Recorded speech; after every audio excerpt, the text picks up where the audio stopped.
Jake in there? Oh, okay.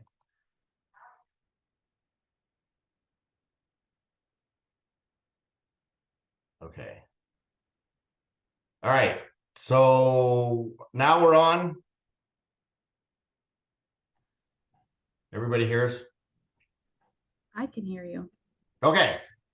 Sorry about that. So let's go back to the beginning. Apparently we were on a different screen. We'd like to welcome you to the Saving for Retirement webinar. I just went through a very long and probably one of the best introductory speeches I've ever given to nobody. So that was good. So, when we talk to people about saving for retirement, they can be at various stages in their working career, and I'm sure that people on this recording there are at various stages to their career as well. You might be early in your working career and have no idea where to even begin. You might be somewhere in the middle of your career and you've been saving in a couple different areas, but you're not sure if what you're doing is going to be sufficient enough when you get to the end of the road and you want to retire, or you may be close to retirement, and you just are questioning, okay, have I done enough to be able to take that next step when I want to end my teaching career and go out and enjoy my retirement life. Our goal today is we want to give you some tools to help you evaluate where you currently are, whatever stage you are in your working career. If you're early on or somewhere in the middle, we want to give you the tools to maybe set some goals and make some minor adjustments if you need to get you to where you want to be by the time your working career is over. And then we're going to introduce you to some tools that will help you determine how to get to where you want to be. So when we think about retirement and retirement discussions, usually when we talk with clients, we have a little wheel here that's the slide is shared on the screen. Where am I today? Where would I like to be? Is it even possible for me to get to that number where I want to be? If it is, how do I get there? And then along the way, what do I need to measure to know that I'm on track to get to my final destination? I was sharing, with the emotions of investing. My 4-year-old nephew came up to me one day and he goes, "Uncle Matt, what did the green grape say to the purple grape?" And I said, I have no idea. What did he say? And he said, "Breathe." Well, a lot of times when people think about, even trying to begin to understand what do I need to save today to get to where I want to be in the future, they just choke up. They get concerned, they're uncertain, they're fearful, they're frustrated because they don't even know, point A to begin at to even get to point C at the end of the road. So our goal today is to, again, help you to at least start to determine, where you're currently at and where you want to be at the end of the road. We're going to start, if you're taking notes, that is great. We're going to start as, okay, what is your current situation? When you want to retire, how much income do you want to live on? Most people say, I want to have at least the same amount of income as I'm living on today. Some people say I want to have more. Some people say, well, hopefully won't be making a house payment, a car payment, so I can live on a little bit less income. But most people in retirement, they don't want to have to worry about, will I have enough money to last me as long as my life goes? We're going to look at some ways to kind of, you might have some really broad goals, define them down, and then start working slowly towards these goals. We'll talk a little bit later, Jake will talk a little bit later about the key elements to building wealth. Two of the main ones are time and money. So the more time you have, if you're young in your working career, you've got a lot of time. A little bit of money will go a long way. Whereas if you're towards the end of your working career and you really haven't started doing much, your timeline is shrinking quite a bit. You might need to start really saving some more money. We're going to talk about the different retirement accounts and the taxation of those accounts. And we're going to talk about preparing for the unexpected. What happens if early in my retirement, my spouse has an issue and we haven't planned for that? I was just talking with one of my friends this weekend, and her dad, 74 years old, had a stroke, was in intensive care. Less than a month ago, he was out laying pavers and running a compactor to put on a sidewalk at his house. So they have been blindsided by the situation. We need to be able to prepare for unexpected things like that if something happens to one or the other. And then finally in this presentation, staying on track. A lot of things can throw us off, the path. Again, unexpected expenses. If you're young and you have children, they can throw a lot of curveballs your way.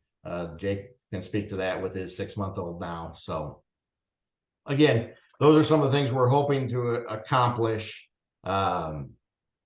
with this presentation. So with that, I will turn it over to Jake and let him take the reins for a little bit. Thanks, Matt. I didn't think you could top your speech that we did backstage, but I think that one was even better. So well done. Well done. So as Matt just showed us, we use a 5-step process with all of our clients. Everybody has different goals. They're all in different situations, but we believe in this 5-step process. And the first one is just making sure that you understand your current situation. And so I'm going to encourage you either now, if you know these facts, or if not, maybe to do this when you get home, but to just evaluate where you are today. Take some time, write down these key numbers. This is the first step. If we're going to get where we want to be, we got to know where we are right now. So the first thing to write down is your annual earnings. Figure out what they are, include your spouse, take that into account. Your annual earnings. Second, be the total value as it stands today of all of your retirement accounts. So you've got your teacher retirement fund, potentially other IRAs. Maybe your spouse has a 401k. What's the value of all of those right now? Third would be any other investment accounts. If you happen to just have a brokerage account somewhere, savings in the bank, maybe it's invested somehow, investment accounts. Fourth would be how much are you contributing right now to all retirement accounts this year? If you're making contributions, how much is going into those across the board? And then fifth would be what type of employer matches are you getting? If you have anything through the Indiana Public Retirement System, you should be getting a match to some degree. Are you taking full advantage of that? That's, we like to say, free money, and we don't want to miss out on that. So again, to recap, I would write down these 5 things: your annual earnings, the total value of your retirement accounts, total value of any other investment accounts or savings, how much are you contributing to your retirement accounts, and how much is your employer contributing? Are you taking full advantage of what they're willing to match in terms of your contributions? On the other hand, we need to consider the negative side. So what expenses do you have? Debts, financial commitments, either now or upcoming, potentially paying for a child's education, things like that. We expect that retirement is not your only financial goal. So how are we going to balance that with other expenses, other needs to save for different situations in life? We're going to move quicker than you probably have time to write all of that down and move forward. But that would be the first place that we would start with any of our clients, just trying to understand here's where we are today. And then we can move forward to where we'd like to be.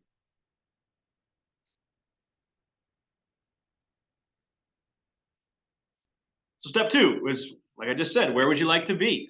What is your vision for retirement?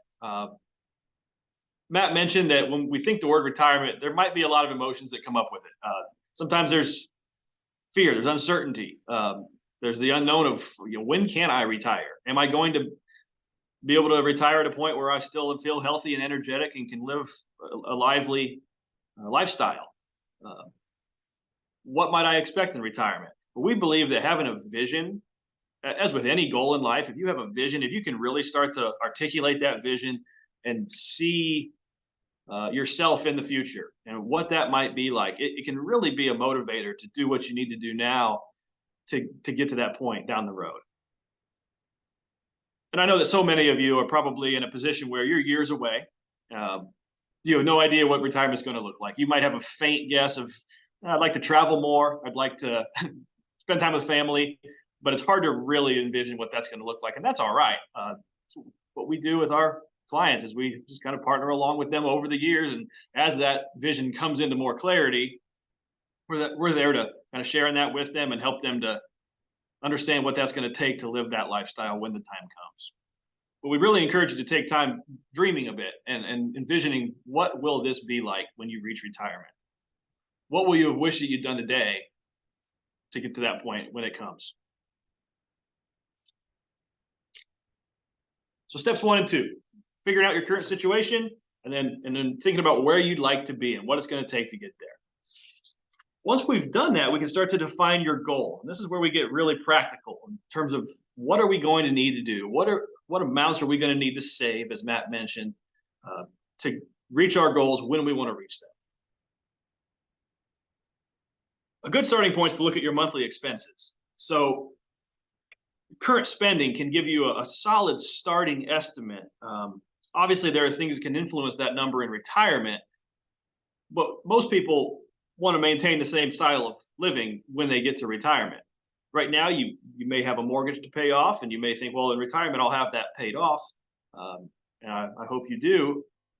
What other expenses might take the place of that? Is there going to be increased travel? Maybe, as Matt's experiencing right now, a lot of money is going towards grandchildren, and we're thankful for that. What might come up in retirement that's not here now? What might be off your plate in retirement that you're working towards now, and trying to find that balance? But like we said, the more time you can spend really figuring out your expenses and then your forecasted expenses in retirement, the better picture we can paint of what you're going to need in order to live the lifestyle that you want to live. When we start to think about the details here, exactly how are we going to fund retirement? Kind of break things down into 2 categories you see here. The bottom, in yellow, we have pension and Social Security. Through the Indiana Public Retirement System, your pension is called the Defined Monthly Benefit. So you'll have that. You'll also have access to Social Security when the time comes. That's going to provide income for you. Up above in blue here, we have investment accounts and savings. You've got your teacher retirement fund, the defined contribution account through the state. You may have IRAs, either traditional or Roth. Spouse may have a 401k, and then you may have, like we said, investment or savings accounts on top of that. One rule of thumb that we think is really helpful in determining how much you're going to need to save for retirement, if we're talking about the total you're going to need saved up in order to enter retirement, we use the rule of 25. Let me explain how that works. So the rule of 25 assumes that ideally you want a 4% initial withdrawal rate in retirement. So you want to take no more than 4% of all the assets that you have saved up in your retirement accounts, all your investments, every year in retirement. So for instance, if you determine that you need to be able to spend $70,000 a year in retirement, maybe 30,000 of that is covered with your pension and your Social Security. That leaves, as you see here on the screen, 40,000 that you need to be able to provide through your investment accounts, through savings, per year in retirement. If that's the case, we use the rule of 25. We multiply 40,000 by 25, and we determine that you need $1 million saved when you enter retirement. That allows you to pull out 40% or 4% per year to live on. So it's a simple rule, but we think it can be a really good starting point for you. If you've ever asked yourself, is what I'm doing enough? Am I on pace to retire when I want to retire? This might be a great little rule of thumb, a little test that once you figure out your expenses and what you're living on right now, and you start to calculate Social Security and your pension, which we'd be happy to help you figure that out as well. This is what you're going to need from your investment accounts. The rule of 25. The second strategy that we really want to recommend to you today is just to utilize what we call power of three. So you can take two things away today. You got the rule of 25, you got the power of three. The power of three is simply these three variables or these three factors working together in unison to enhance your retirement savings as much as possible. So we have the power of time, the power of money, and the power of return. That's not a button, that's a percent sign. I was confusing myself. But time, money, return. Let's talk about each one. And to do this, we're going to use two hypothetical people who are in different stages of their careers. We've got Lauren and we've got Tom. Let me introduce you to both. And we'll take a look at how each variable factors into their retirement planning and saving. So the first variable we're going to look at is time. Here's Lauren. Lauren is 30 years old, okay? Savings are relatively modest. She's pretty early in her career. She's got a huge asset on her hands, though, and that is her time. If she can earn 6% annual return over time, her investments can double every 12 years, roughly. We call that rule of 72. So your return times the number of years equals 72. That's about how long it takes an investment to double. So an 8% return over 9 years, the investment should double. 9% over 8 years, 7.2% over 10 years. You get the idea. But a 6% return over 12 years, Lauren's investments can double. So she's got time, and hopefully she can put that to work. If Lauren chooses not to use her time, if she waits to get started investing, we want you to see how this can just really limit her potential. So here, this chart factors in $450 invested per month. And like I mentioned earlier, that's 6% average annual return. If Lauren starts doing that today, when she hits age 65, she should have about $640,000 saved. You can see that if she waits 5 years, her potential is limited. And if she waits 10 years and doesn't start till 40, her return potential is less than half of what it would be if she had started today. So the best time for her to get started, the best time for all of us to have gotten started would have been years ago. But if you're realizing that maybe that didn't happen for you, then the next best time we'd say is right now. Tom here, on the other hand, Tom's at a different stage in his career. Now, he's a young-looking 50-year-old, as Matt and I were mentioning, but I think he's going to go through some drastic changes, as you'll see along the way. Tom's 50. Tom is nearer to the end of his career than he is to the beginning. He, however, also has the element of time as an asset in that he doesn't have to retire immediately. He could potentially continue to work. And we want you to see that even if you're nearer to the end of your career than you are to the beginning, perhaps you can put the power of time to work as well. So this shows Tom as he's considering what age to retire at. He's looking at age 62, where he can first take Social Security, 64, maybe waiting to full retirement age at 67, or pushing it off to age 70 for his max Social Security. You can see his portfolio value at each of those ages, as well as what a 4% withdrawal, like we recommended, would be at those different ages. So Tom needs to calculate what is he going to need to live on every year. Because if he retires at 62, 4% of $650,000 is only $26,000. His Social Security amount would only be $16,500. He would have to live on $42,500. I won't read every single bit of this screen to you here, but you can see that delaying, working a little bit longer, pushing back that time when you take Social Security can do major things for both your portfolio as well as for the Social Security amount that you're able to take.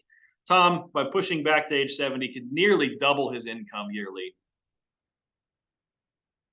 just by waiting and continuing to work.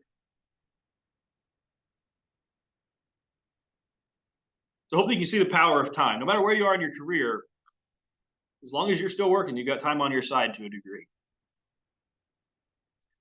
The second variable we look at here is the power of money, so specifically how much you save. So time and money together can make quite a difference. First off, I want to talk to those of you who are early and mid-career. We recommend a few things here. Nothing here that's going to be groundbreaking, but just simply, if you're in early and mid-career, being smart with spending, taking advantage of tax benefits that you might have in different retirement accounts, and Matt will talk about that again here towards the end, some of the options that are out there. I referenced it early on, but I want to say it again. Don't miss out on your employer match. If you're getting a 3% match from your employer, just confirm and make sure that you're getting that full amount. And then reducing debt. So we spend a lot of time with our clients just making sure that they know what all they're paying, what debts they owe. If you've got a debt that's a credit card debt that's 16%, may be difficult to match that return in the market. So that's got to be the first thing that we attack with any extra savings that you might find. Talking to those who are nearing retirement. Here's Tom again. Tom, as you see, time has taken its toll on Tom. He's got gray hair now. His kids are completely different. But yeah, time has done a number on Tom. But for you, aggressive saving, not aggressive investing would be our recommendation. We don't want you to take on more risk in terms of your investments so that you're up at night worried about your accounts. You're seeing massive fluctuations that you're not comfortable with. A huge factor here is your risk tolerance and what's comfortable to you as you pursue that goal. If anything, we need to be more aggressive with our saving, but not more aggressive with the risks that we're taking. Again, we encourage smart spending. Are there subscriptions that you can cut out? Are there little things in your life right now that maybe you could do without that would put you in a better position later? If you can create an extra $100 a month, we're going to see that that's going to be very powerful over the long run. And then catch-up contributions. Again, Matt can talk about this towards the end, but for a lot of different retirement accounts, once you hit age 50, they allow you to put in extra money to start to catch up. So maybe you didn't get the start that you were hoping to at the beginning of your career with your savings. This is a little benefit that you may have accessible to you once you hit age 50. Put more away as you save for retirement. Third and final, return. Matt mentioned earlier that time and money are often mentioned as two factors. Oftentimes we forget about return, and return is seen as something that you can't entirely control, and that's true. But to a degree, you can control the return potential of the investments that you're in, the portfolio that you choose. I want to show you an example of this. So by taking on more risk, usually with more stocks and stock mutual funds, being more in equities, you can potentially increase the return that you can get with your investments over time. And I want you to see that this matters a big deal. This chart right here shows two people who start investing the same amount of money. They're assuming $450 per month at age 30 up until age 65. Somebody who takes a more safe approach, goes more into bonds and bond funds, maybe pulls their money out of the market when things are down and misses out on some real return potential. If they average a 3% annual return, and let's say their goal was $1 million, they come out not even halfway to their goal. Somebody else who decides, all right, I'm earlier in my career, I'm going to take a little bit more risk, and as I move towards retirement, I'll start to smooth out that risk potential by taking on a few more safer assets in my portfolio. But they average out to 7%. You see that they'd nearly reach that $1 million goal.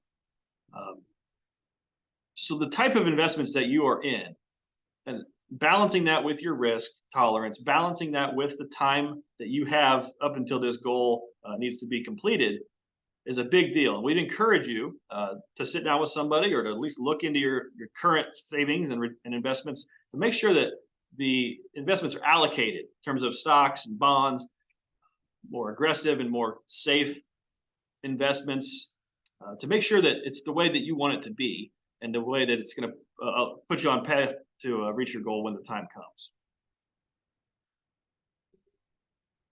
Here's an example for maybe a portfolio that Lauren would want to be in. She's 30 years old.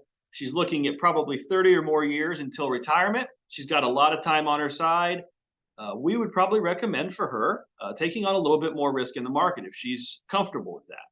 So this might be a portfolio where she's 80% into equities. So a balance of aggressive growth in income, stocks, and mutual funds, still keeping some in fixed income and in cash. Could be CDs, could be bonds, could be bond funds. Those will smooth out the volatility in her portfolio, but still give her a big opportunity for growth.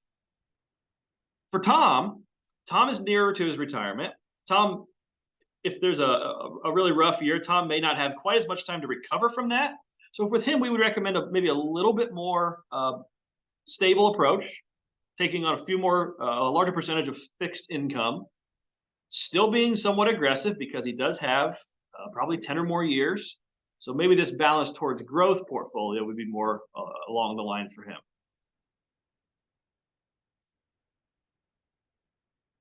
I'll wrap up here by showing you that all three of these variables are very important, but the power of all three of them together is where you can really have special growth. So this is back to Lauren. Lauren, doing what she was doing, was on pace to reach retirement with $450,000. Had she just utilized the power of time and started putting money away at age 30 instead of waiting to 35 or 40, you can see the results for her are much better. Had she waited, but then started to utilize the power of saving more money and put an extra $100 a month starting at age 40, she comes away with $100,000 more dollars than she would have. Same thing's true of the power of return. So if she had allocated her assets based on the time she had, instead of taking on less risk, she'd have been a little more risk tolerant in those early years and smooth things out as she entered retirement. Again, it would help her, but nowhere near her goal. Finally, you see that by doing all three, by investing early, by finding ways to save just a little bit more, and by making sure that the allocation that she was taking on in her portfolio was what she needed and what she felt comfortable with, she was able to basically reach her goal in the time that she needed. So to wrap up, I just want to remind you of two big ideas here. The rule of 25, so figuring out what you're spending right now, what you think retirement looks like, how much of that spending is going to be covered by fixed income of Social Security, of pension, things like that. Whatever is left that you're going to have to account for, multiply by 25, and that's the number you need to enter retirement with, at least that amount. And then the power of three. Time, get started as soon as possible. Money, find ways to save just a bit more. You'd be amazed at the difference it can make. And then the power of return is where we encourage you to look into your investments, make sure that you're taking on the risk that you're comfortable with, and doing what it's going to take to get to the retirement that you want to have. With that, I'm going to turn it back over to Matt. He's going to talk to us a little bit about some tax advantages that we could maybe look at, as well as some other benefits in preparing for the unexpected. Hey, Jake, want to give a few general examples so you might be able to apply this. You may have a question with what percentage should I be saving of my income? So I'm going to talk to the early in the working career people. I graduated from Taylor University in 1991. got married right out of school. My first furniture purchase was at the Upland auction. I bought a table and 2 chairs for $25 and a couch that was supposed to be in a sunroom for $75. So that was my initial purchase for my home that we were renting coming right out of school. I didn't really have any money, so that's the best we could do. On the contrary, I would go out to my mom and dad's. If I needed to work on a vehicle, he has all these tools. They have real furniture. They own a home. So how do we get from I have nothing and I would like real furniture and like things to work on vehicles, I'd like to take vacations. How do we get from that early stage to where our parents are, usually when we're starting out in our working career? A good general rule of thumb is to set aside 5% of what you are currently earning. 5% of your gross income set aside in some form of retirement account. And that can be for both you and your spouse. As Jake mentioned earlier, I think the Indiana Teachers Fund puts away 3%. If a 401k plan matches, that would go on top of that, matching to in addition to that 5 to help you take advantage of some of that money portion of investing. For the younger people, when I first graduated from college, I did not have the option to put money in a Roth IRA. What is a Roth IRA, you may add? Up until that point, up until I think they were introduced in 1998, we just had the options of a pension plan that maybe your employer put money away for you, 401k plan where you took money out of your checks and put it away for later on in retirement, or a traditional IRA if your employer did not offer either of those, either a 401k or a pension, where you could set money aside pre-tax and let it grow for the future. With a 401k at that time and with a traditional IRA, all that money comes out of your taxable earnings when it's put away. When it comes out down the road, it would all be taxed as ordinary income. And you may not think that is, the one argument always is, well, I'm going to make less in retirement, so I'm not going to worry about taxes at that time. I can tell you, working with people that have been diligent, over the last 25 years of doing that, and now are taking money out of those accounts, taxes are very much an issue when you might have, $500,000, $750,000, $1 million in an account that is all taxed when it comes out. So now getting money out of those accounts in retirement, even though they're in, quote, a lower bracket, is becoming an issue.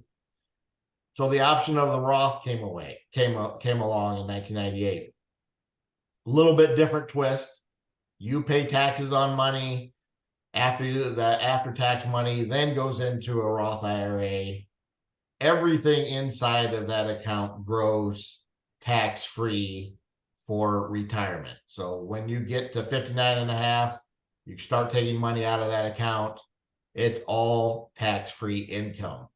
That for younger people, when you factor in the time element and how fast that money can grow over 30 years and how large it can grow, that becomes a very big number and a very big tax savings.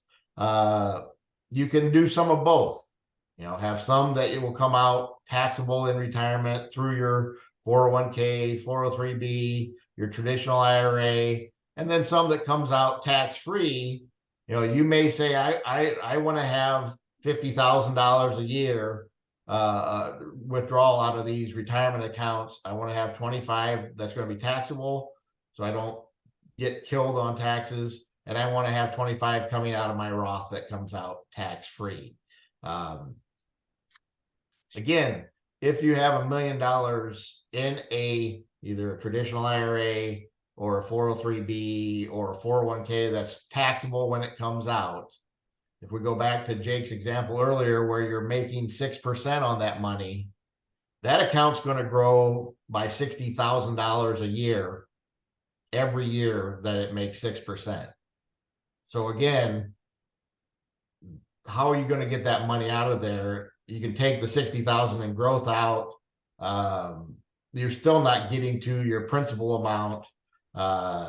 So again, that's why you need to work with a professional, even if you're at the ending stages of your working career right now. Set up a very intentional plan on how are you going to get the money out of a taxable account without giving more to Uncle Sam than you need. Again, teachers have a pension. That's going to be taxable income.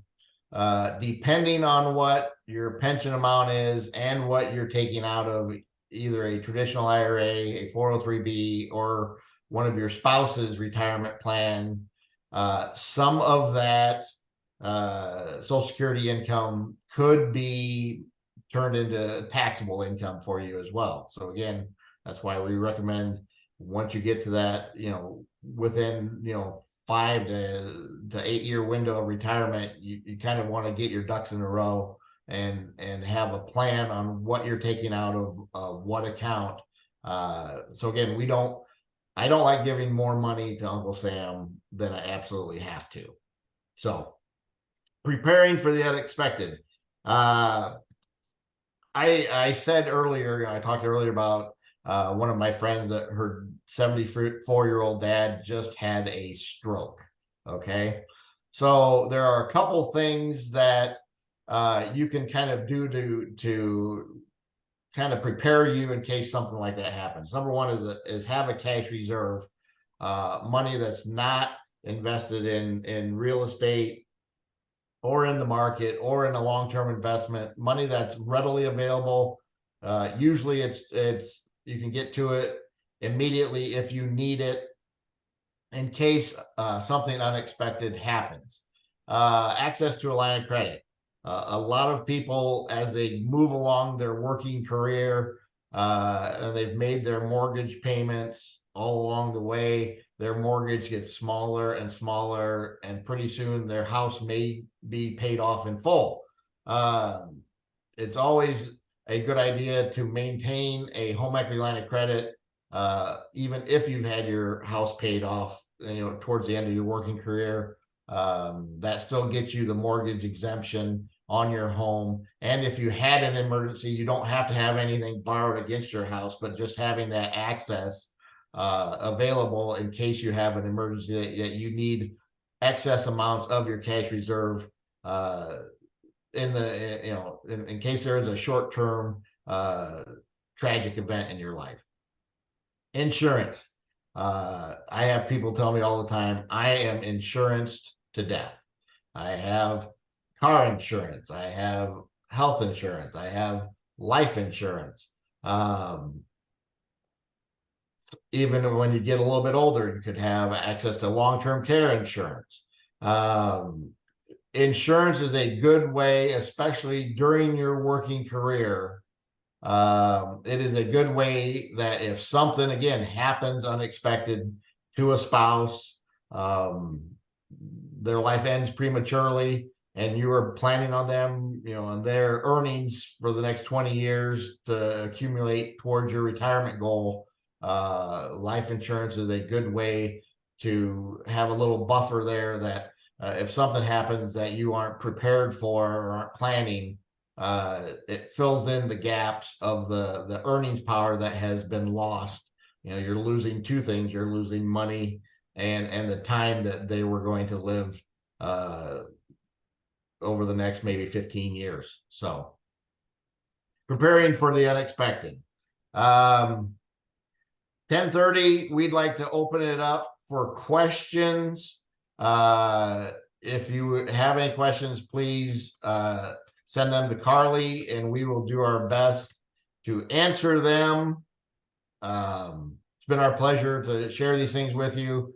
Again, we are available for questions after the fact. If you want to reach out to us, we will be available as well. Carly, it's over to you. Thanks, guys. If you have any questions, you can put them in the Q&A at the bottom of the screen, and we will try to get them answered for you.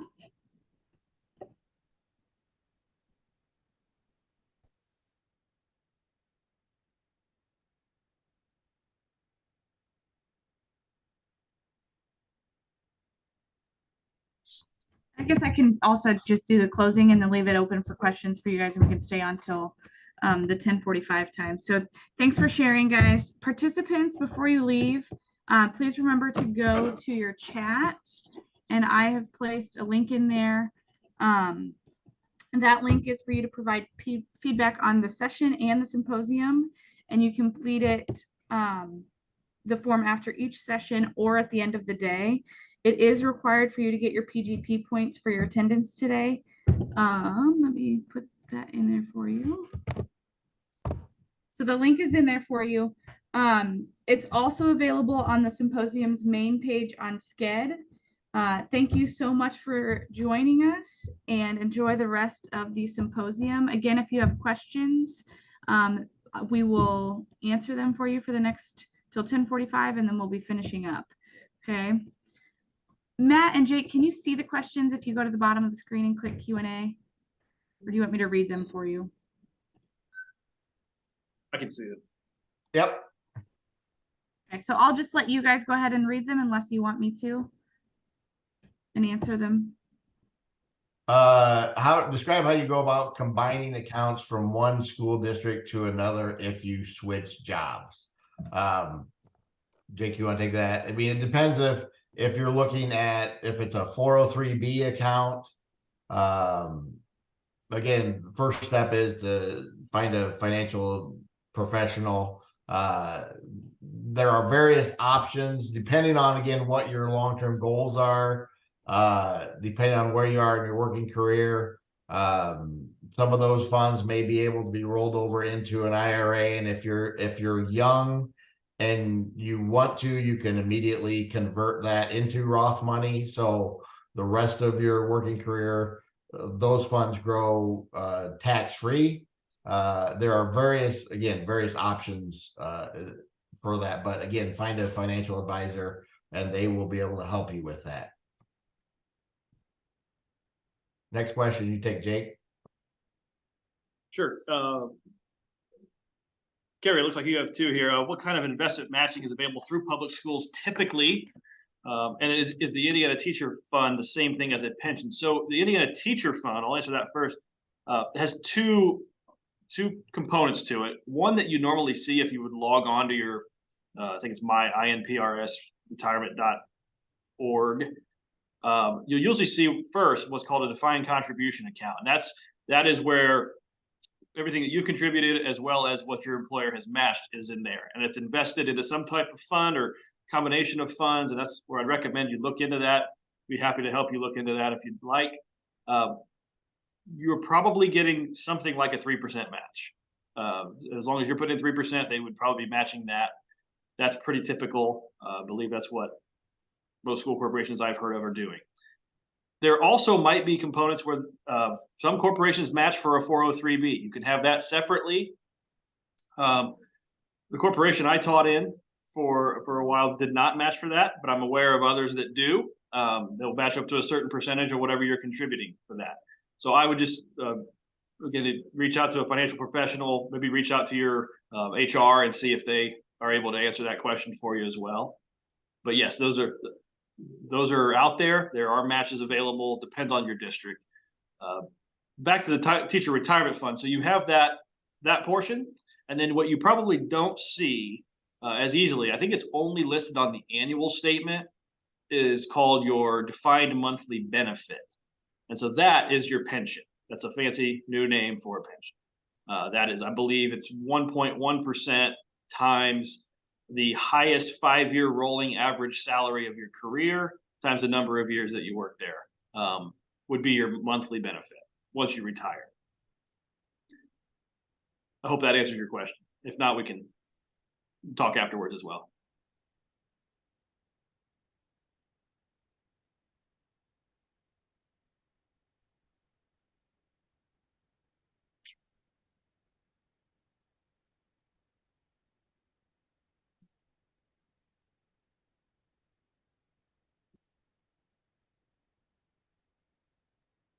while we're waiting for another question, I would recommend, I'm going to read a little snippet from this book. One of the most famous Indiana educators, John Wooden, went on to coach 10 national championship teams at UCLA. Just a little book. It's built for people like me to read because I don't read a lot. You know, when you get into education, especially the special education field, you don't get in there for the money. It's because you have a heart to serve these kids. So Mr. Webster, this is called Mr. Webster's definition of success. It says Mr. Webster defines success as the accumulation of material possessions or the attainment of a position of power, prestige, or perhaps fame. I certainly think those things can be indicative of success, but they are not necessarily success in themselves. I know many eminently successful people who never made a lot of money, never gained any high position or recognition. They simply and quietly raised a family, worked hard, and had a job that allowed them to take care of their family, though not usually in a lavish style. These individuals and their families are a big success by my definition. Mr. Webster neglects to mention those folks in his book. Again, I would like to thank all of you in this profession because, yeah, you usually don't get a lot of recognition, a lot of prestige, but you serve a very valuable role to these kids, and you have an ability to impact their lives in a way very few people can.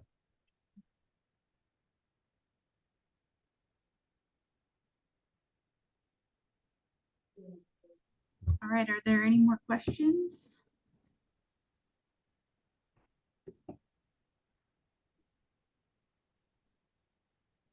All right. I think we'll go ahead and close out then. Again, that link is in the chat and it is clickable now, so you can click it and fill out that form for your PGP points as well as feedback on the symposium. Thank you again, Jake and Matt. Thank you. Thank you. Glad to be here.